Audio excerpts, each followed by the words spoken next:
Ja sam Dino Palješić.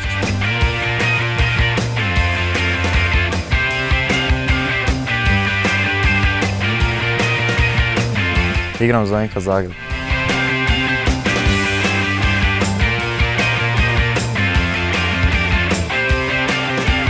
Igram desnog bočnjaka.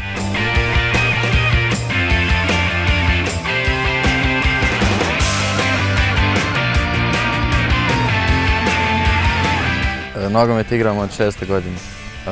Moji roditelji su me nagovorili da igram nogomet.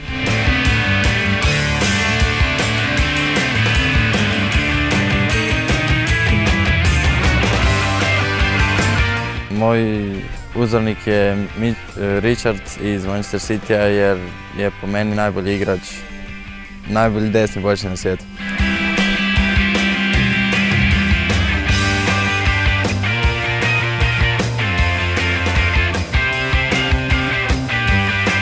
Volio bi biti negdje u tujini i da to bude Liga petica.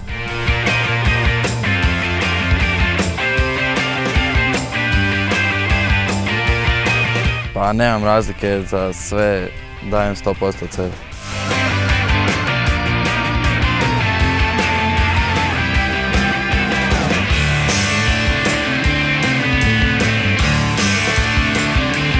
Dobar sam u obrambenom dijelu 1 na 1 i to je to.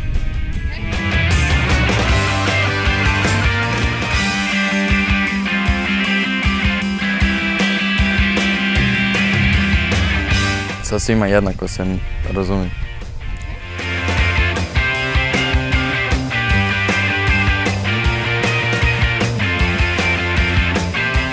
Pa to je san svakog nogometaša i mi ćemo probati što bolje.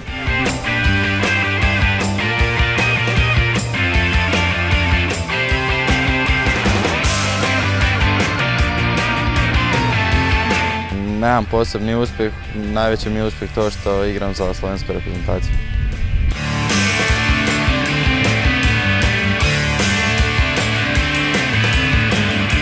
Mi ćemo se potruditi da budemo što bolji i ja mislim da ćemo ga osvojiti.